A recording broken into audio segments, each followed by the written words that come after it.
Hello everyone, welcome to LukeLore, a quick deep dive into a folklore topic where I share some of the stories from around the world that have piqued my interest.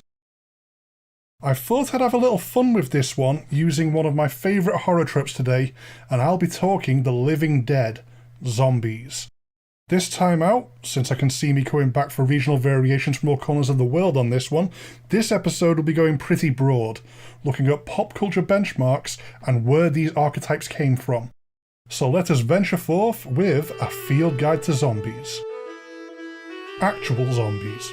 The word zombie as it is used now is something of a relatively recent bastardization.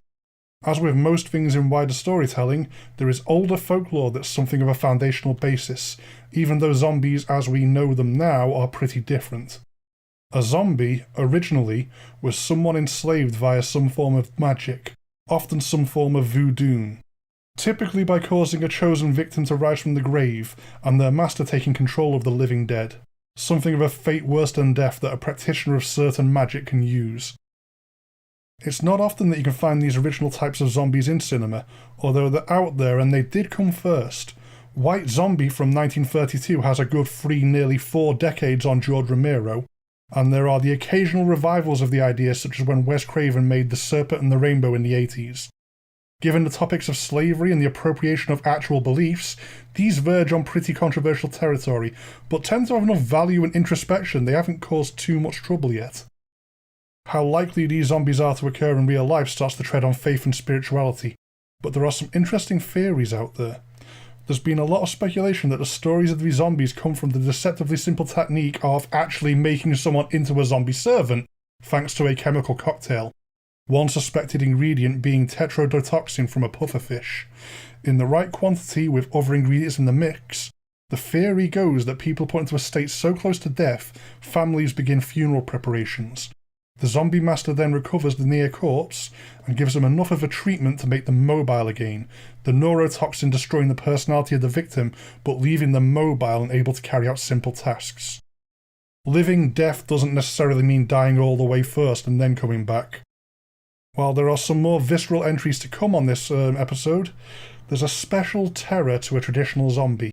To be broken as a human, as an individual, and used as an automaton under someone else's control is a special personal hell. That it could be done with a chemical cocktail for real is not in any way a reassurance that this is in some way a proper magic curse. As an offshoot to this, there do seem to be some foundational tales which feed into modern interpretations of violent zombies. That a voodoo zombie should not be given salt, as this could start to break the spell, and the now enraged zombie would violently turn upon their former master. For the most part though, the roots of the folklore are a form of ensorcelment and magical control, with the added elements of death and undeath unique to the traditions these stories originate from. So, true zombies come from Haitian and West African traditions, and in a way I'm glad that filmmakers just kind of stopped messing with them as pop culture zombies became something else. Although I would enjoy a high-fidelity return to the concept in the hands of people well versed in these traditions, zombies mean something very different now.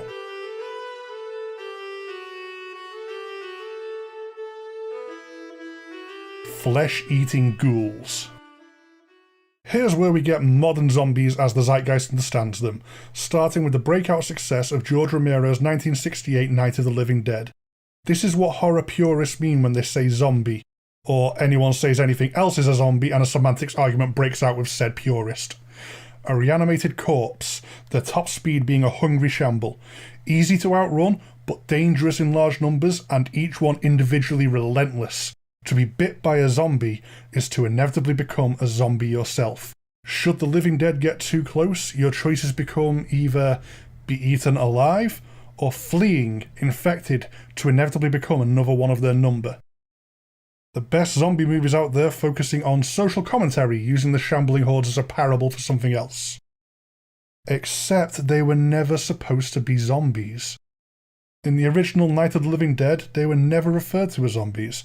Not in the movie, not in the marketing. It was fans who later dubbed these cannibalistic living dead as zombies, and the term caught on so hard that any and all subsequent media just ran with it. The script referred to them as ghouls, which is weirdly accurate to folklore. Flesh-eating ghouls are effectively a branch of vampire myth, The very not sexy branch made up by the more visceral details Bram Stoker dropped when codifying folklore into Dracula. The novel I Am Legend by Richard Matheson somewhat revived the idea, being a scientific approach to vampires, and that was a direct influence on Night of the Living Dead, even though movie adaptations kind of went with mutants up until the Will Smith one. As you go back to a lot of the original folklore, it isn't just blood being consumed, and there's a significant lack of sexiness. All living dead, whatever the word, were feeding on the living, and that was about it really. Vampire, Striga, Yeski, or just plain ghoul, they were grounded in much simpler fears. The dead are hungry, and they're coming home to take the rest of their family with them. The magical powers and specific weaknesses of assorted vampires are there scattered across the older stories, but the popularity of Dracula at the turn of the 20th century and beyond caused a definitive split in the folklore. Vampires, as we now know them, got all the cool stuff, and ghouls got the grittier, more grounded and gory end of the stick. Something causes the corpse to get back up, and it's mindlessly hungry for the flesh of the living. Despite how iconic they are, these are the least likely zombies to actually occur. They are grounded in folklore and the supernatural without a strong potential scientific equivalent, unless they overlap with the other three categories I have to share today. There is a minor exception, I guess, with corpses animated by parasites, so think Night of the Creeps, but the basic modern era zombie is pretty simple up until around the 90s, which we'll move on to now. Viral biohazards. This is pretty much where zombies have settled now. It's not cosmic radiation or hell hitting no vacancy light, but some sort of reanimation virus. Resident Evil, or Biohazard in Japan, really codified this with the fictional T-virus and all of its successors. Cinema has had viruses causing chaos before, such as with the Crazies or even something like Cujo, but now, if you have an out-of-control variation of rabies, odds are you're going to end up with some equivalent to The Walking Dead on the loose. While disease-linked zombies can have all the familiar tropes of a Romero Shambler applied, this is also the rise of the undead sprinter. You talk about 28 Days Later in some circles, typically online, and you risk the ref of a "well, actually" comment about how they're not real zombies. They're infected. I guess that distinction is a personal preference at this point. I'm happy enough covering the whole branch as viral zombies, although my mum for one draws a line in the sand at running zombies. According to my mum, zombies don't run. Although Return of the Living Dead and a lot of more recent versions such as Zombieland or the Dawn of the Dead remake just roll with the concept of zombies sprinting. Zombie works for me as a broad category, since even slow shambling corpses aren't technically zombies themselves compared to the original zombie folklore. Cinema loves viral zombies for their Walking Dead, such as in The Walking Dead, but there's not really been a real-world equivalent, thankfully. We have worryingly seen zombie-like states induced by drugs in the news though, or just where people party too hard. Weirdly, tying contemporary pop culture zombies back into the tetrodotoxin cocktails speculated about in traditional zombie lore. Spice being a cheap and dirty drug made up of old, technically not illegal at the time, although very illegal now, laboratory concoctions to imitate a weed-like high. Actual results vary, especially as they get stronger and cheaper by any means necessary, but Spice heads sure as hell look like zombies when you spot one, being slow-moving and oblivious to everything around them. To add the violence back into the equation to get a Romero-style zombie though, you need the street drug referred to as bath salts. These were another of the technically legal highs until the law caught up with them. Similar to how Spice was a marijuana replacement, these ones were a replacement for MDMA. Only there were some very noteworthy stories that reached the news where users were less huggers and more face biters. Some news outlets even sensationalised these reports as zombie attacks, causing a spike in a panic for the extra attention. Can I add a quick PSA about not taking drugs just because they're not technically illegal yet? That's not the same as good for you people. We're talking about them in a podcast on zombie flesh eaters. That important aside done, let's get on with the worst of the bunch. Content warning for nature being terrible.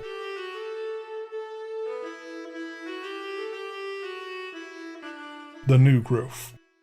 What do I keep saying? Don't go outside or nature will kill you? Well, I've kind of skipped over regular parasites here, I now realise. Feel free to think of parasite-based zombies as a bridge from biohazards to here, and let's get stuck in with the next big thing in zombies. Parasitic fungus. Anyone who has played The Last of Us will have seen this in action, and everyone else will catch up soon as the show based on the game gets out there. When is that actually? It's coming, and it's probably going to be good. I say I glossed over regular parasites because, as disturbing as they are, they just tend to ride shotgun and drain resources of the host in the real world. Gross, but not zombification levels of gross at least. I have the bad news that the fungus in The Last of Us is based on a real type of cordyceps, which has over 600 varieties in the wild, and while it only affects insects, this stuff actually changes the behaviour of what it infects. Now, in the wild, cordyceps isn't as violent as the strain depicted in The Last of Us, but if anything, it's stranger than simply provoking violence. A lot of variations just do odd tricks to make infected insects more likely to be eaten, entering the next stage of this parasitic cycle as the predator species then spreads the fungus in fecal matter, which goes to insects, and it goes on and on. But then there's what is possibly the most notorious version of cordyceps. It's being given the nickname the zombie fungus. Ophiocordyceps unilateralis, a rainforest strain which targets ants. Once an ant comes into contact with the infectious spores the mature fungus emits, the ant is doomed. The ant's behaviour completely changes. It somehow pushes an ant to find purchase above an entrance to the ant colony it came from, and then it latches its jaws down to secure what is about to become its corpse. Once secure, the fungus erupts from the shell of the ant's remains, where it can rain spores down on the colony below. Now, this terrifies me in multiple ways. The parasitic infection, having a fungus eat up your insides to grow out of you, but what the actual hell is going on to cross a creature's wires to the point where it changes its behaviour so much? Cordyceps is absolute nightmare fuel. This is weirdly where The Last of Us is closest to cordyceps as we understand it in the wild, because within the world of the game, and soon series, human habitations are infested with spore-releasing growths. It just chucks raging zombie creatures on top as an extra threat. I do also have some bonus bad news. Cordyceps isn't the only high-profile parasitic fungus out there at the moment. Another one popped up in the news recently with a 2021 cycle of cicadas. This parasite harnessing the powers of horniness to spread, infecting cicadas in such a way that the breeding frenzy part of their life cycle is spreading a psychedelic parasitic fungus called Mesospora cicadina, even to the point of modifying the bodies of males so they behave as females seeking to breed, to spread the fungus even faster and further. This one sadly feels like it would be one we fell for as a species given half the chance, so it can feel free not to jump species barriers along with cordyceps itself. This next level of nightmare fuel does have me looking forward to The Last of Us on Netflix though. It should be some pretty awesome horror if they get it right.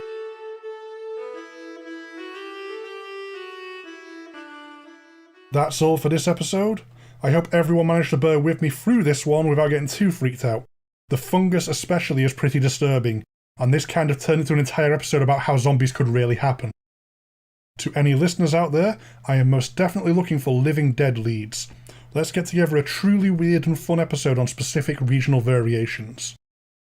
If you do want to contact me, there's the show's dedicated email, LukeLoreGSG@gmail.com, and the general show email, ghoststoryguys@gmail.com.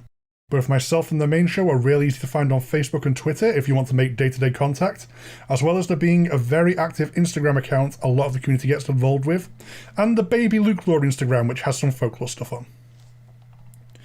If you want to support the show directly, definitely check out our Patreon at patreon.com/ghoststoryguys. It'll give you access to all sorts of GSG goodies at different tiers, my incentive being that LukeLore episodes go out to patrons a little bit early. As ever though, the absolute best thing anyone can do to support the show is to give it a listen. Share this around if you think you may know someone who may be interested, leave a review if you get the chance to help signal boost me, and most of all, I simply hope you enjoy what I'm doing here. Goodbye for now.